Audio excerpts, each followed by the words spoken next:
Starting थारो बहुत बहुत स्वागत है।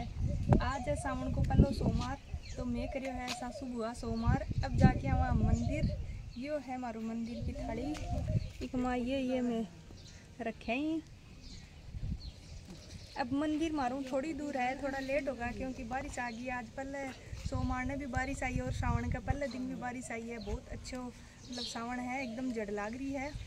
और अब जाऊँगा मंदिर। मंदिर ज़्यादा दूर को नहीं है, मारूँ थोड़ी दूर है। अब मंदिर में तो मान बहुत जोर की भीड़ लाते की खासी चलो।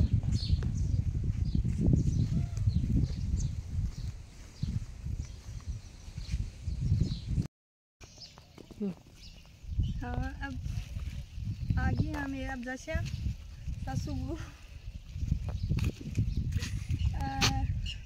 सावन को सोमवार कौन कौन करे भाई, सारा बतायो कौन कौन करे सोमवार। मैं तो करा, हर बार करा सावन का सोमवार करना चाहिए और भगवान का जानो चाहिए। आ मौका हूँ तो आप भगवान का जावा नहीं, अपन बिल्कुल टाइम ही नहीं मिला जाने के लिए भगवान का। और सावन को सोमवार करा जना ही जाया करा, नहीं मान तो इसको टाइम नहीं मिला, काम में सांस ही नहीं आवा। आज वो चला मंदिर दिखा था ना।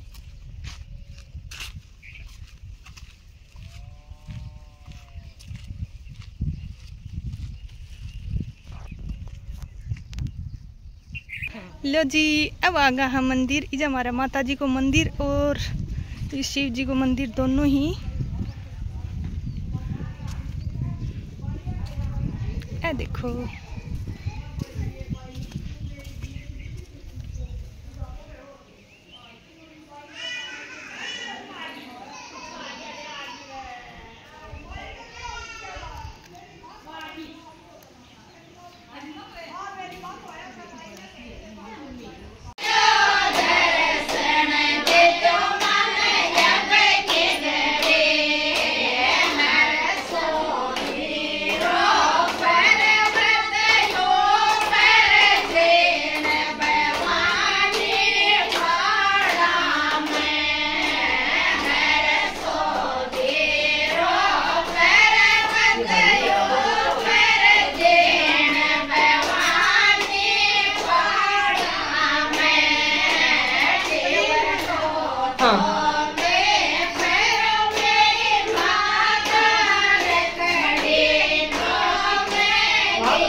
How are you?